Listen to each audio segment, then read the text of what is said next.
Welcome back. We are here for the fourth keynote of the day.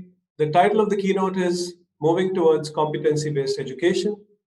The speaker is Mr. Manoj Ahuja, Chairperson of the Central Board of Secondary Education or CBSE, and the session will be moderated by Richa Sharma Agnihotri, Principal Sanskriti School, Delhi. With over 23 years of experience in the international curricula, Richa is a passionate teacher and a committed and creative educator. She spent over 15 years at the British School, New Delhi, where she taught physics from classes 9th to 12th and also led a number of school programs and initiatives. She has also worked for 8 years at Step by Step School, Noida. Richa, over to you. Thank you, Ali, and honored and privileged to be a part of the conference organized by Ashoka University. And I think doubly delighted to be moderating a session, which is the keynote speaker is Mr. Manoj Ahuja. So warm welcome to you, Mr. Ahuja. Mr. Ahuja is the chairperson of the Central Board of Secondary Education, a 1990 Orissa cadre IAS officer. He has also been the special director at the Lal Bahadur Shastri National Academy for Administration, Department of Personnel and Training. So it's an absolute privilege and an honor to welcome you, Mr. Ahuja. I know these must be tough times for you to take up a position so recently and in such a tumultuous period. So I think on behalf of all the educators across the country, we are very, very eager to hear your views and a very warm welcome. So over to you, Mr. Ahuja. Thank you, Richa ji, for the welcome, Ali ji. And I must compliment Ashoka University for holding this conference on a very, very topical subject. I mean, I've been listening to these talks and finding them very interesting and very useful. So I have very recently joined as chairman CBSE. And my illustrious predecessor was Ms. Anita Karwal, who is now the secretary, and you've already heard, and she spoke to you about the efforts being made to, take care and ensure quality education in these times of disruption and the new things which have been done, including the Prime Minister's e-Vidya program, which focuses on bringing education to everybody, ensuring last mile connectivity, ensuring inclusiveness. So just, Richa, what I would request you is we have a 40-minute session. So I have a presentation structured for around 25 minutes. Just in case I overrun the time, please be lenient with me. And Mr. Ashish Dhawan invited me for the conference. I did tell him, Ashish ji, I'm very new to this job and I would rather like to join as a listener rather than a speaker. But I think it's a tribute to his risk-taking ability. And that's why probably he was a successful entrepreneur and a successful philanthropist now, that he insisted that I should speak. So it's a great opportunity to me to be able to speak about CBSE and this topic, competency-based education, and how we are moving towards it. These are very uncertain times, and this uncertainty has been accentuated. And we've not faced this kind of unprecedented situation since more than a century. So naturally, when there is disruption, when there is uncertainty, people are grappling as to what to do. There's a heightened sense of insecurity, but at the same time, it presents opportunities for us to path a way forward. For example, blended learning. It's something which we feel can be integrated with learning. It can be an integral part of learning. And it's forced policymakers to rethink and come out of their business as usual scenarios. For example, Anita ji did talk about in detail about the Prime Minister ji's e-Vidya program, about Diksha and the initiatives they have taken, which would normally would have taken a much longer time. Teachers on the field have been doing a great job. Now they were used to a classroom, they were used to a structure, all that has been disrupted. And now they have to decide, they have to work out new means. So they're using their autonomy to ensure that learning continues. Students who are used to a very structured way of doing things, again, when they don't have that, they are innovating at their own levels. How do they learn? Looking at other sources, but exercising their own agency. And I think historically, crises have been a time when a great opportunity has been presented for pushing in change. And I think we should use it for that. And with that, I'll begin my presentation. I'll just share my screen. Just give me a moment.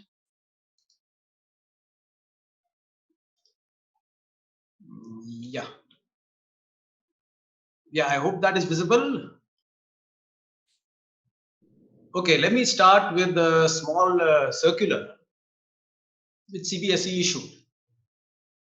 And it says that the theme for capacity building programs for the year 2020 is as competency-based education. And then he says our thrust would be that we would initiate corresponding changes in the examination and assessment practices besides other things. And further, the board has introduced 20% case-based questions in class 10 and 10% case-based questions in class 12 board examinations in all subjects for the annual year 2021. Generally, when we send circulars, if they're far away from the examinations, we don't get much interest and very few queries. But as the examination comes near, there are a lot of questions. What does it mean? How do you prepare for that? Give us sample papers, and how do you score marks in all this? And hopefully, but I hope people have read this circular, but I take this opportunity to actually unpack what do we mean by it, because it marks a fundamental shift in the direction of the education sector in India, basically school education from K to 12. What do we mean by competency-based learning? I think we need to keep two things in mind. One would be it's contextual, and second, the instrumentality of learning. So, for example, if you take the era when we were long back, when we were hunter-gatherers, I mean, what were the skills or the competencies you required to live a life, a good life? I think primarily they would have been get food, provide shelter, escape predators, and therefore the entire learning was, or competency-based learning would be oriented towards that. And what was the instrumentality? It would have been experiential learning. There was nobody to teach, nobody to learn. Probably kids, as they grew up, would go with their fathers, watch, learn, observe, experiment, and that's how that would have been the education for them, the competency-based education. Similarly, coming in an era of agricultural, when we started settling down, that would be around 10,000 years back. Again, you would find that maybe crop and animal husbandry, a little bit of social relationships, interrelationships. That's what we needed. But the instrumentality was still experiential learning. You learn from each other. Then came the Industrial Revolution and the modern era, where I think because of the need of the economic system, where humans, and we started calling them human resources, played an important part in the production process, we came up with schools and the modern schooling system. And along with that, instrumentalities were structured courses, etc., so that as a part of that, they become productive agents or elements in the entire economic system.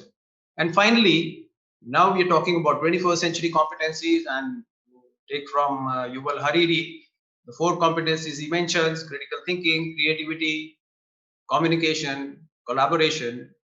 Broadly outline what he says are 21st century competencies. So what do we mean when we say that we are introducing competency-based education, and what does the circular actually mean? So first of all, we started with how do we assess what are we doing right now? So if you would recall, in 2009, we had this PISA, which, as you are aware, it's organized by OECD. It's taken by 15-year-olds from over 80 countries. Subject areas are math, science, and reading.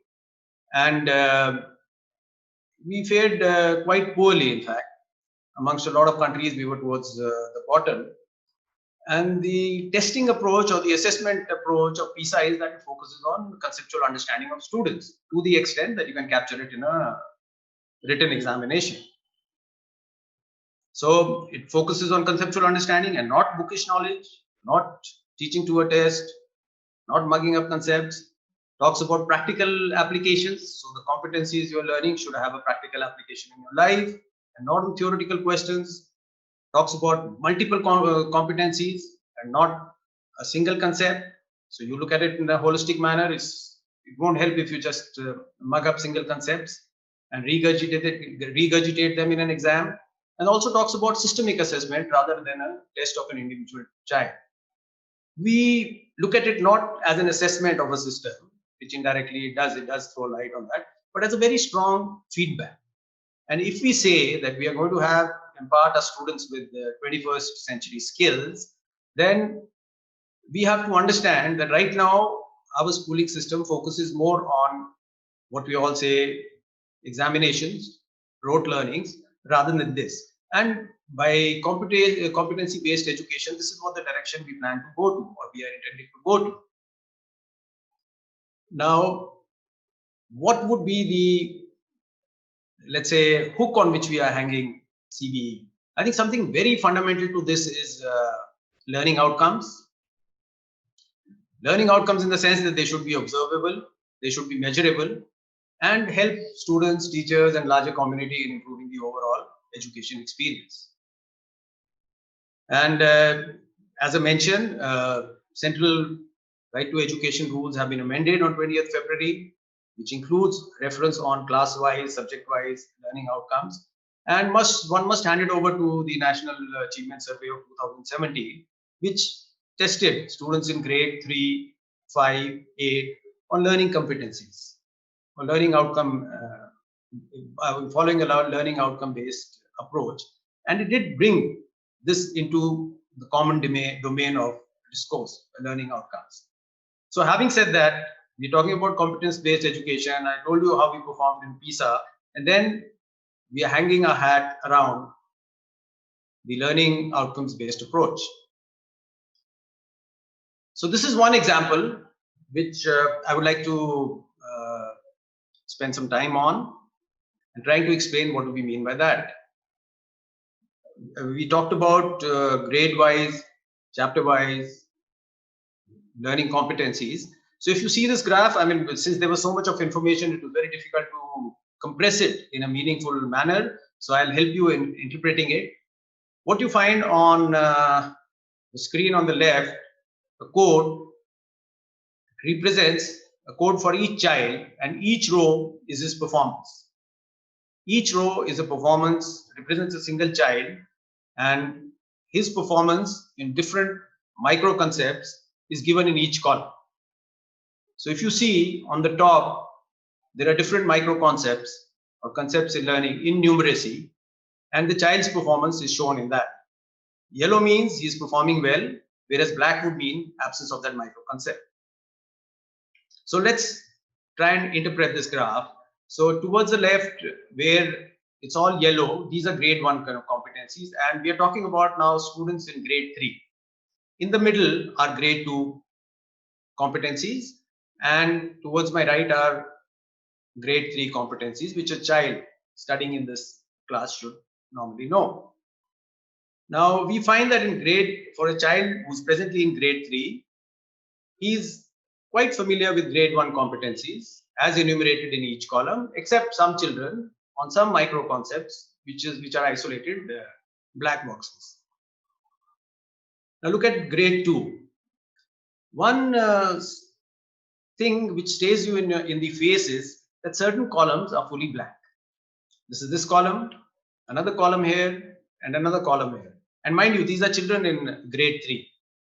If I read what is written on the top of the first column, it talks about the concept of place value in numeracy, which means that children in grade 3, none of them are skilled or are able to understand this concept properly, which is a grade 2 concept.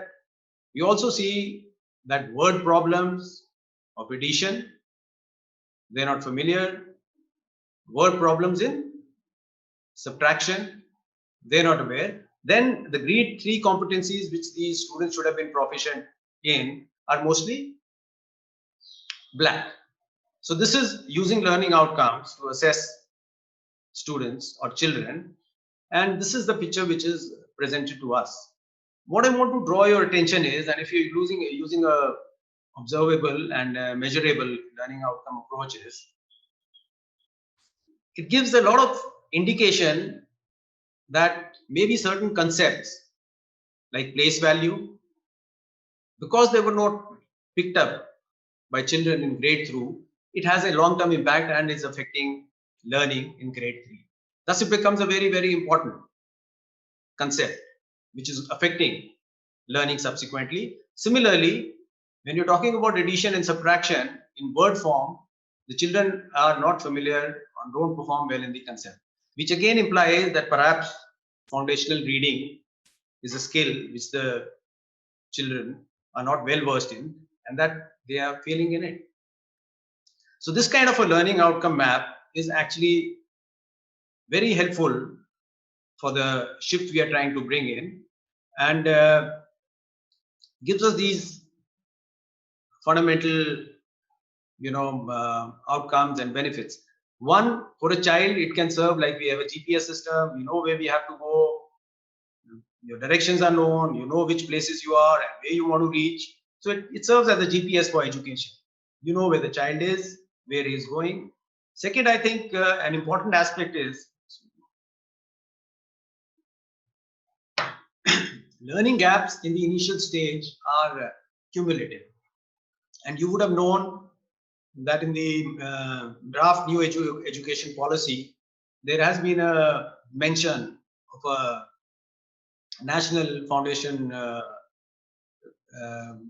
numeracy and reading mission, which tries to address this and saying that the foundational layers are very crucial. You need to understand the concepts and the gaps and address them. And this is what the graph shows or the chart shows.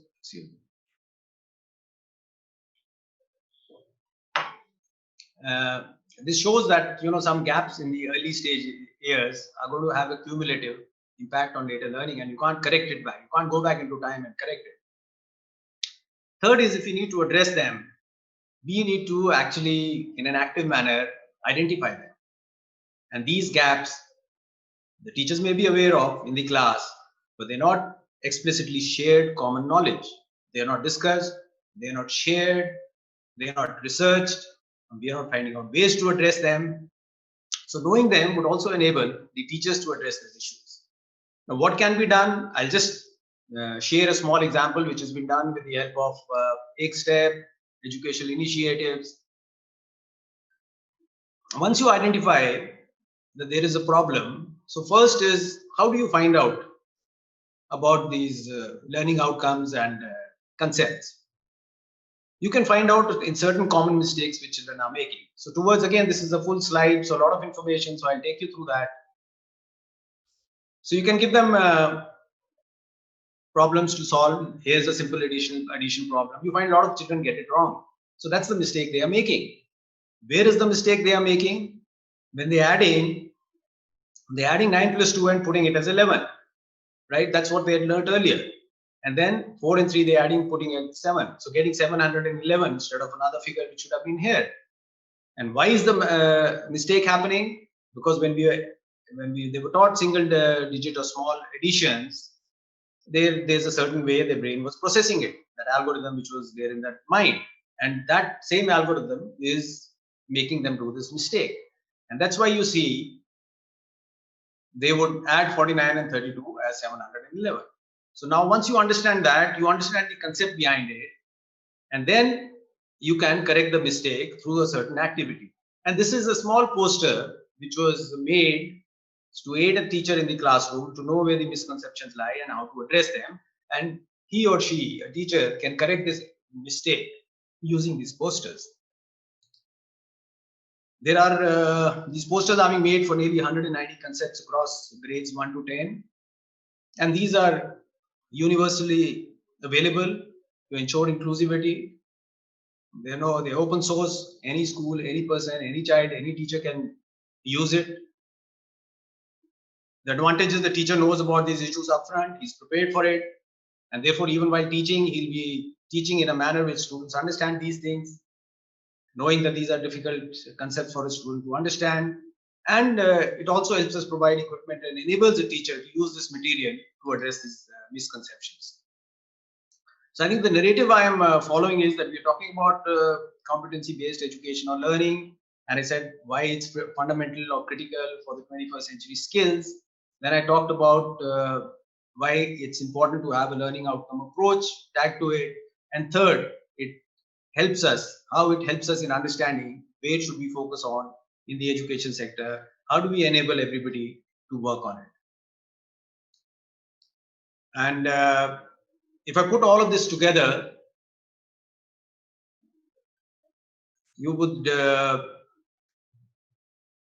see that it has four basic items written on it. The first thing is, when we talk about competency-based education or competency-based learning, we need to understand what it means. And thus, there is a need for demystifying it, for explaining and discussing and having a shared understanding of what it means. That's first and foremost. And it's still work in progress. We need to work together on it for everybody to come on board, have the same understanding of the issue. Second is focusing on the learning component. Now, that's where quality learning material, content, in the way a child can learn, and it allows him to learn in his own personalized, creative manner rather than a structured way, is very fundamental and important. And then we have to ensure that all those who can help a child to learn, which means a teacher, a mentor, a parent, the community, and all other stakeholders, they are equipped with the material, the pedagogy, the information which will help them provide or create that environment where a child can learn.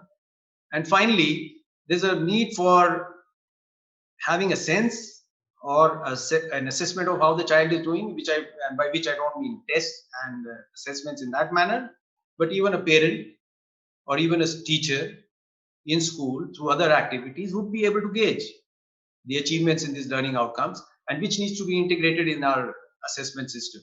So that's what the broad loop, which I would call it, is understanding, focusing on learning. That's the second pillar. Those who are helping in learning, focusing on them. And third, having a robust mechanism to sense, assess, and therefore, based on that, make further moves or take steps on that. So what is the strategy broadly which we are looking at, which all of us would be working on, or request you to work on it, is, and which I mentioned earlier in the last slide, is having a shared understood meaning of the terms, of the language, of the semantics of education, so that everybody is on the same footing. And it needs a massive meeting of minds, discussions, collaborations, deconstructing meaning to understand what each term actually means. Second is, I think any strategy, we have to ensure that the incentives for the stakeholders are compatible, both stakeholders who are endogenous to the system, which could be within the education system, policymakers, teachers, parents, students, all should have similar incentives, and also exogenous. For example, one of the fundamental problems which could arise is that the testing systems or the assessment systems used for higher education, getting into higher colleges or going into grades, need to be compatible with the teaching we are doing. Otherwise, that is going to influence learning and people may not respond fully well. Third is the system as a whole is a complex system, and a piecemeal approach is not going to work. It has to be integrative and it has to be collaborative. I think I was in the talk Nandanji was giving. He mentioned about also about Diksha and the government efforts being made in this direction, and said everybody is on board and working together, collaborating. I think that's the way we need to move forward, and we would be moving forward in that way. It's a huge task, and we can't fail our children by either in terms of taking too much time of doing it, or not doing it in a correct manner as we intend to do it. And linked to it is a fact that it's a complex system, and the changes we make are going to be incremental. It's still learning as we are doing, and there are going to be many iterations. So we learn, maybe we'll have to change things, but it's going to be iterative. So I thought broadly on a macro level, these would be some of the strategic issues which would impinge on the efforts which are being made for bringing about competency-based education. This is a small slide, and it's just saying that CBSE has been taking some efforts like on content, pedagogy, capacity building, assessment. And since these are small steps which have been taken under this window, and I won't go in detail over them. And with that, I'll just summarize what I had said. So broadly, when we came out with the circular, it actually marks a paradigm shift. A paradigm shift in terms of the direction education is going to take, K-12 education based on competency-based learning, which entails that we should have very detailed, measurable, and observable learning outcomes mapped out to each learning, and then have good use whatever information is available, data which is available to work on them, and go at it in a very organized manner. For example, what I showed in those maps, that yellow and black chart which I showed, understanding the concepts, how they map to each other, where teachers are to focus on, where students need to be, you need to explain it in a longer time, and how the classroom needs to be structured, how teaching is to be done, classroom, outside, the role of parents, the role of community, other stakeholders. Will also require a change in policy, good quality content which is relevant to this, enabling teachers to do it, and having good systems of continuous assessment, which will help, which will give us feedback to improving things. So it's a huge journey, and but one feels comfortable, because if you would have seen in this conference, the whole approach has been very collaborative. The people across different sectors, coming from very different backgrounds, but I think the intentions are the same. And I feel that if our intentions are the same, there shouldn't be any hurdles in our way to improve or to work towards a education system which enables our children to learn and acquire competencies which are required for the 21st century, and then achieve their dreams, be able to exercise their choices, and be able to achieve their potential in the ways they like. So with that, Richa ji, thank you so much. I'll stop my presentation now, and it's over to you. Thank you so much, Mr. Ahuja. I think it's indeed very encouraging to see the progressive steps that CBSE is taking. And I think we're all delighted that we're now moving forwards in a way that, children will be, the learning will be competency-based and not content-based. So we have a lot of questions, but broadly, they are sort of under three categories as I can see them. And so they're under curriculum and syllabus, on assessment practices, and finally enabling teachers and students. So I'll start. The first one is that if you're looking at this big shift, this paradigm shift that you spoke about of moving from content-based to competency-based, then do you foresee what are the curriculum reforms? What are the syllabus changes that we can expect in the coming months or years? So I think that's a great question, and I think related to what I talked about. And so as I told you, these changes are going to be incremental. One way we are doing it is working on, rightly, as you said, we are finalizing the learning outcomes in a very detailed manner, which is going to be done soon. And Secretary Ms. Anita Karwal is involved, and that will get finalized very fast. Simultaneously, we are moving along as to what does it entail in terms of change in curriculum, pedagogy, content, teachers training. In fact, the theme, as I told you, for this area is competency-based education. A lot of training programs through NISHTA have been launched, and a large number of teachers have been trained in it. So these activities are going on parallelly. And as I said, we would not like to be disruptive. We can't put sudden changes into an education system. There's a lot of legacy to it, and we would not want to unnecessarily create too much of uncertainty. So it's incremental and gradual. Last year, we just had 10% of case-based or critical questions in class 10 board exam. This year, we said it's going to be 20% there and 10% in class 12. And similarly, like I said, we also are building up our assessment system that where schools themselves can assess some of these competencies.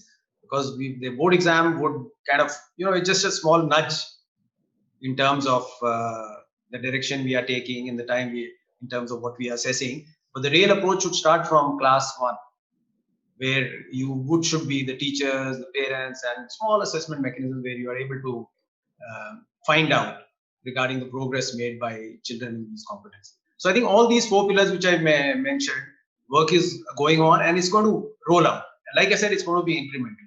There are going to be no sudden shocks in the system or no disruptions. So it would, I mean, the entire process would take time. I think one of the questions which I think is bothering everybody is about the syllabus change, because, if we move towards this competency-based learning, it will require more time to enable students to be, to think in a certain way, and for us to be able to skill them and then assess them. So are we looking at a reduced syllabus? I know the curriculum reforms are in place with the learning outcomes, but any syllabus changes as well, reduction? Yeah, Richa, this year because of COVID itself and some lost time, see, we are working on rationalization of the syllabus. So what that would entail broadly is, we retain the core elements, which are very necessary in terms of learning outcomes and in terms of concepts to be learned. And something which is, let's say, being duplicated somewhere, or it's just working extra on that same concept, we'll attempt to kind of shave it off, reduce it. And thirdly, there could be something which could be done either in a practical manner or in a very, could be simple concepts for this year, which could be learned by the students themselves. So that's what we are planning. We should be able to finalize it within a month's time. But the broader reforms which you're talking about would be more fundamental in nature, which slowly, year after year, would be rolled out. So the other concern that seems to come up is again assessment, and you've briefly spoken about assessment when you've said that the 10% and the 20% case study questions that are coming. Other than that, are we expecting to see any other reforms, not just in the board examination papers, but in the assessment pattern that the CBSE expects schools to follow in terms of internals and externals and percentages of internal marks and so on? So right now, for the moment, and I mean, that's my knowledge. If there is something else, I would come back to you later. We would enable teachers and schools to build in these and do these assessment on their own. Not in a way for ranking a child, or it's more for understanding how the learning and teaching is going on. What is the child learning? What is he not learning? Giving feedback. So I'm sure a teacher would be empowered if he knows these are the concepts children are not picking up in my class. And these are the common misconceptions, or these are the hard spots. So they can work around them. So it's going to be an enabling factor, and we will try to roll out some of these during this year itself, so that schools are actually able to use them. Because, like I think, as I said before, and I think you would agree, is that you need to start from class 1 itself, at the foundational level itself, rather than just approaching from the end board exams from class 10 as well. Okay, so you did briefly talk about the fact that teachers, you have already started training of teachers, and this is going to continue. It's like a cascading effect. What kind of training sessions are you holding, and how can schools support and enable their teachers to follow and to understand the competency-based education? So right, what we are doing now is there's certain modules based on it, and that's being offered on Nishta, which is the online platform for teachers. But there's a need to broad base it, and have more content. So it'll be very helpful if people working with teachers training outside the government, from schools itself, because there's a lot of knowledge which is available with people who are actually doing this work, for example, in a school principals and teachers. And based on that feedback, these further training modules could be built up. The idea is that it's iterative. We have started, and it's not very comprehensive in that sense. But another part of training would be that these terminologies, this thought process has to become a part of normal discourse. That's what, when I said we need to have a shared understanding, and that's also some aspect. That's an aspect we need to work on. Parents, community, these even the teachers who are getting trained or who are associated with this topic can interact with people in their own schools, with other teachers, and with other stakeholders, so that this develops and everybody is on a common footing as to what has to be done, what do we need to do, and in agreement. It's not something as a directive of what we are doing. It's a shared direction, let me say, which has come out from a lot of discussions with, again, school principals and other stakeholders. So I noticed you mentioned parents there, and that's been a question on everyone's mind, because the real question is that there is a certain mindset. And culturally, I think the mindset has been on the traditional system of education, where we are sort of, comfortable with rote learning and with an exam at the end, and, assessing the content. So, what are your suggestions, your views, and how do you think CBSE is going to take, what steps that CBSE would like to take on ensuring that we also discuss and we change the mindsets of people, not just teachers, but all the adults, all stakeholders in the business of education, if I may say. So I think that's in one of the slides I did mention that this is not going to change if you just ask people to change. We need to look at the entire system and the incentives which are right now, and the fact that it's like a chicken and egg kind of a situation. What do you change? By incentives, I meant, for example, if you're the exams where you get good jobs or where you get into good institutions are still based on the traditional way of content testing, things may not change. So the entire system and the incentives which are provided to people need to change entirely, and that's how people would respond to that. Mere saying that we need to change perhaps may not be as effective, and that's why it's more like a movement in that sense, where everybody has to be on board, and again, like I said, I'm repeating again and again, incrementally. It's not a big bang kind of a thing. It's just shifting to ecosystem which can provide our children with the 21st century skills.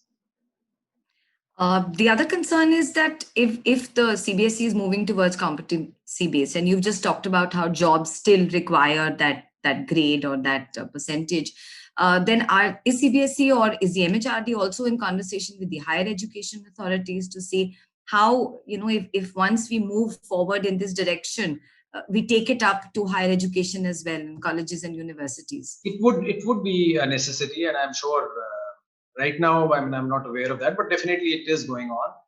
I mean, if we understand fundamentally that these are the skills which are required for 21st century, let's say these are the 21st century competencies, and these would be good anyway for all kinds of jobs. I think it's just a question of breaking the traditional way of doing things. Even the demand side, which would be the industries or institutes of higher learning, I mean, for them, conceptually, or if you argue about it, they would agree that this is required. And therefore, there should not be too much of a difficulty in terms of, convincing. You wouldn't need to convince them. They would want people with those skills. I mean, there's a latent demand, but it's not come to the surface because that's the way we are teaching and that's what we are testing. So I think if you make these changes simultaneously and slowly, it'll come about. I think the job market is still more flexible and more welcoming of skilled people. It's the colleges and the higher education institutes who sort of are still stuck on percentages and grades. But we hope that this will bring about that change.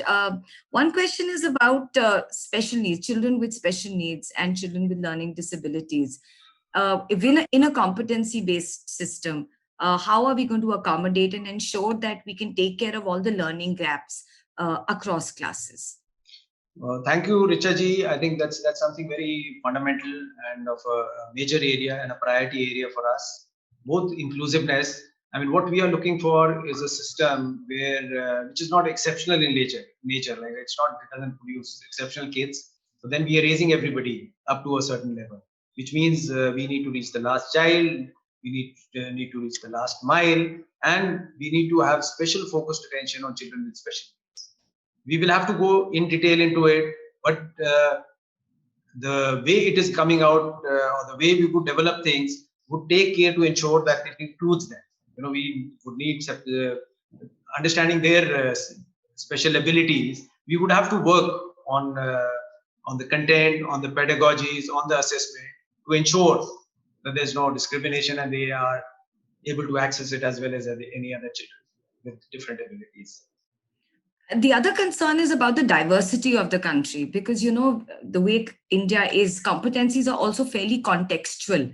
And so given that, will there be flexibility within the curriculum for schools in a certain region or with a certain kind of a population to transact or deliver in a different manner to take care of context? I think that that would go without saying. When you're talking about competency-based this thing, there would be more autonomy, I guess, gradually. More decentralization. It's not going to be a monolithical, uniform, bureaucratic, structured process of education. There's going to be a lot of freedom for everybody, every actor in the system, and therefore more diversity and more decentralization in the way things are done. So that would be, I think, a natural outcome of the process. I think we are close to the ending of the session, but if I can ask one last question, Please go ahead. any messages for students and teachers across the country in this particular time, and how can we, give our best? Well, I would like to say we are aware that all of you, I think everybody is going to a time which is unprecedented, does raise apprehensions about the future and the uncertainty involved. We are aware of that, and in every decision we take and every step we are taking, we would actually like to decrease it, and we would like, and which we are also working in a very collaborative manner with the schools and all. The decisions we are taking is with the involvement of schools, with the principals, to ensure that in no way is there any heightened anxiety about issues and all. We would like to bring that down, and we would ensure that a child and a parent is comfortable and is able to work his way in this situation and do as best as he can. We would do everything in this regard which we can. Thank you. Any update on schools post COVID? Are you going to give us any directions vis-a-vis, and how soon will we expect the syllabus changes to come about? The rationalization of syllabus is undergoing. It will be quite soon. I think I don't have an exact date, but we're working very hard on it. It should be out very soon. And Anita ji also mentioned that we soon going to come out with the schooling at home till the schools open. That's going to be a decision which is going to be taken up by the ministry, within consultation with the state governments. So till that time, we have to focus on this approach. And I think additional teachers who've done an exemplary job in this situation would have to continue doing it. And students also would have to, use this approach till the schools open. Right. Okay. So I think just one question which is coming up is that with something like this coming up, again, the concern is about assessment and teachers. So the constant question is about, is there definitely going to be a reduction in the syllabus, and are we expecting that change to come about? So I use the word rationalization, and we also understand that there's some loss in time. I mean, you try home schooling at home and blended learning, but obviously we've lost some time of the process. So like I said, the concern for the student and the schools is foremost in our mind, and we would be doing that. By rationalization, I did explain that there would be shaving off certain concepts which are duplicated or are superfluous or are, we are making you work extra on them. So there would be a rationalization, which would mean reducing a little bit of the syllabus. Thank you so much, Mr. Ahuja. I think it's been like I said, it's delightful to know that the CBSE is looking progressively ahead. And like you said, that every crisis can be used as an opportunity. And I'm so glad that, we are being supported by the premier organization of the country and all educators in ensuring that we, move towards a learning system which is meaningful and which is effective for all stakeholders. So thank you so much. It's been absolutely wonderful. And I think I will say on behalf of the Ashoka team, as well as all the educators in the country and outside, that it's been really, really wonderful listening to you. And we wish the very best to you and to feelings are mutual, Richa ji, and thank you so much for moderating this session. Thank you so much.